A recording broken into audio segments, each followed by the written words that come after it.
Alright, we're going to do a short review of my 2017 Alfa Romeo Giulia Sport, which is similar to the TI. Again, the 2017 Alfa Romeo Sport, the Giulia. And this is the 280 horsepower 4-cylinder version.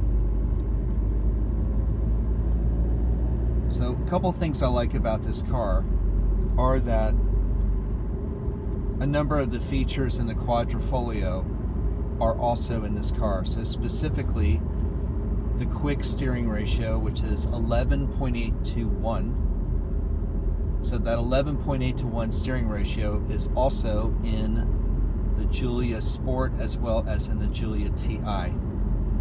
This is the Q4 all-wheel drive. And on a road like we are now, in the eastern part of the United States, this car easily navigates around corners and turns. It does take a little bit getting used to with this quick ratio steering.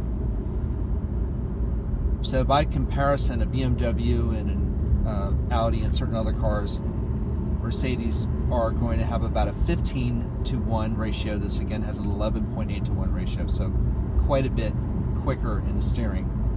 Has a decent on-center feel. The steering builds, I'd say, fairly progressively. I'll talk about suspension here for a moment.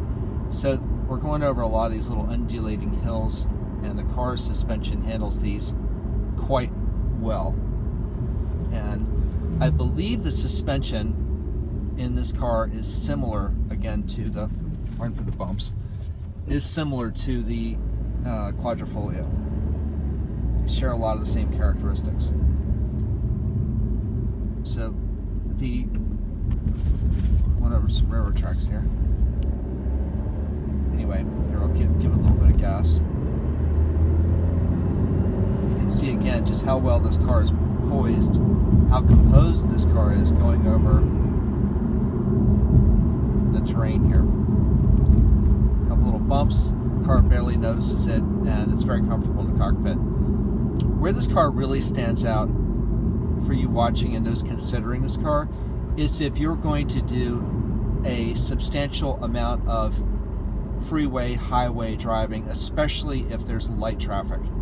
This is the best car for that. I've never driven a car that can outdo this one. The closest car I've ever been in and driven for a long period of time to this would be, in terms of how its composure on the highway, is the 1979 Mercedes S-Class, and it was a turbo diesel, and I would say that car was fantastic on the highway, and so is this car. No other car has come close to it. So I did have a Lancia Delta Integrale, the 1988 8-valve. That did pretty well on highway too, but that's a completely different experience. So again, I would definitely highly rate this car if you're going to do a lot of highway driving and some what I call country road driving with minimal traffic. Thanks so much, and we're going to take this turn. This will be fun to watch. Here we go. It just does it expertly. Alright, thanks for watching.